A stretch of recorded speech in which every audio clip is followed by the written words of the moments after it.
Oi, turma.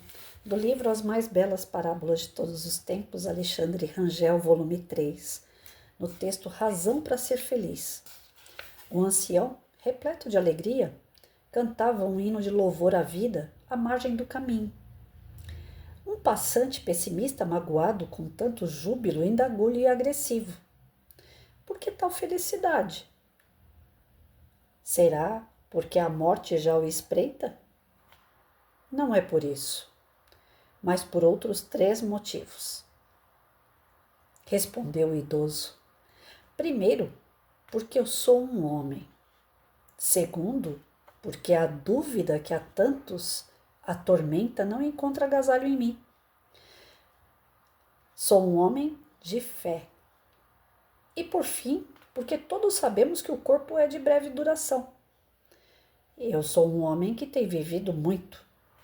A morte que a todos espreita em todas as idades ainda não me recordou de mim. Quando, porém, chegar, será muito bem recebida. Não tenho razão para ser feliz? Pois é. Quando nós temos paz, quando nós temos equilíbrio, quando nós temos fé, quando nós temos certeza daquilo que nós queremos, daquilo que nós somos, daquilo que nós desejamos, nossos objetivos bem claros de vida, ou seja, quando nós somos bem resolvidos, não tem quem tire a gente do sério. Por mais que o homem tenha tentado tirar a paz daquele homem, por um segundo que seja, ele não conseguiu. E aí vamos levar essa questão espiritual, moral, para o lado educacional. Sabe aquele professor que entra na reunião de professores e não consegue se manifestar? Porque ele sabe o que faz e os outros ficam debatendo no que fazer e saem daquela reunião sem resposta, incomodados, desequilibrados, atacando porque ainda não entendem que aquele trabalho daquele professor, por mais simples que seja, ele sabe exatamente o que ele está fazendo. Ele tem propostas, ele tem objetivos, ele tem discernimento, ele tem certeza daquilo que ele faz. E ninguém mexe com quem tem estrutura. Você não abala uma casa feita na rocha, mas se for feita na areia, derruba. Então nós temos pelo grande mestre Jesus o maior dos ensinamentos: fé, convicção, trabalho. Você não precisa olhar o trabalho do próximo e se comparar. Olhe o teu trabalho. Busque dentro dos seus princípios e valores o melhor de você, sem ter que provar nada para ninguém. Apenas viva o seu melhor. Apenas tenha certeza daquilo que você está fazendo é para o bem. Busque dentro de você a alegria de servir. Aquele que tem a consciência tranquila de estar fazendo o seu melhor, ninguém tira essa paz, ninguém tira o teu alicerce. Para isso, lógico, vai ter que ter dedicação aos estudos, vai ter que ter a reciclagem contínua.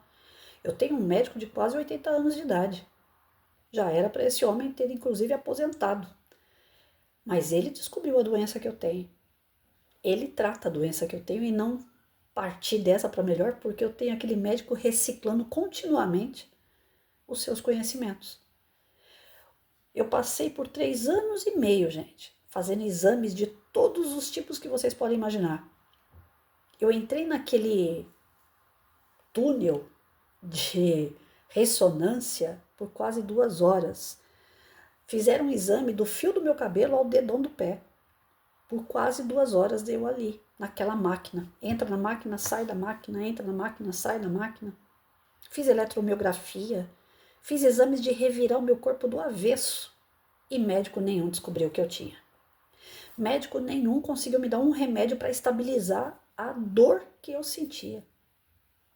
Eu cheguei no meu médico, olhei para a cara dele, que eu fui indicada por uma outra pessoa, falei: doutor, eu tô com isso, eu sinto isso, e tá aqui a minha pasta, cheia de exames, pasta grossa.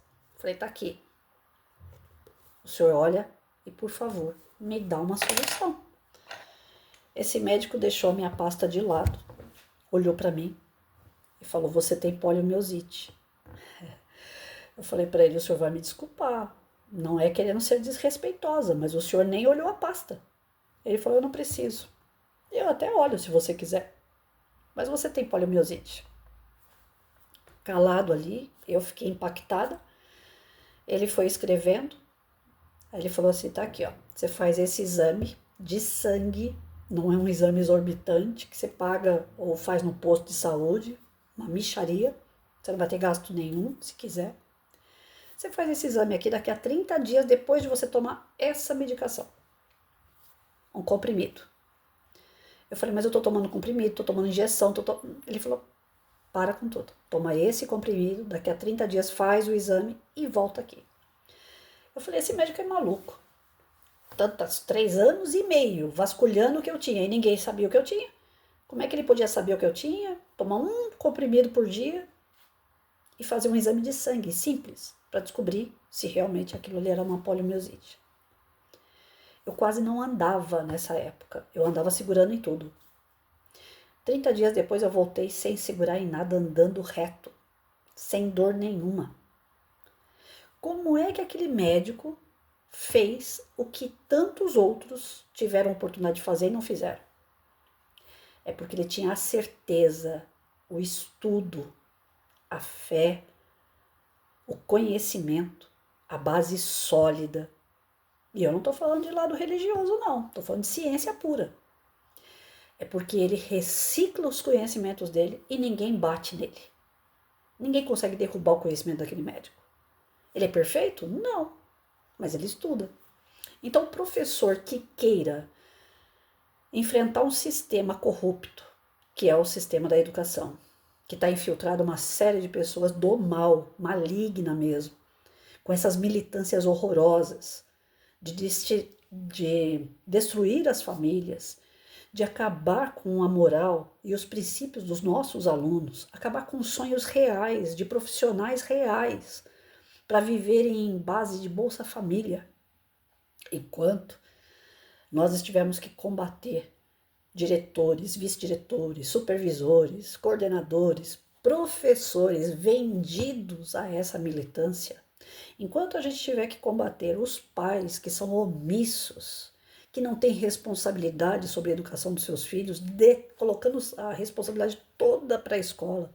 Enquanto a gente tiver que combater os próprios alunos desmotivados, desinteressados, indisciplinados, apáticos, e agora com comorbidades que nós não fazemos nem ideias, porque não somos da área clínica e estão sendo colocados numa sala de aula, enquanto a gente tiver que combater tudo isso, nós vamos ter que ter estudo, estrutura, firmeza, porque senão o professor vai ser só mais uma peça diante de tudo isso que não serve para absolutamente nada. O professor é simplesmente uma peça de peão jogado no tabuleiro, que ninguém pega, abandonado. É isso que é o professor de hoje.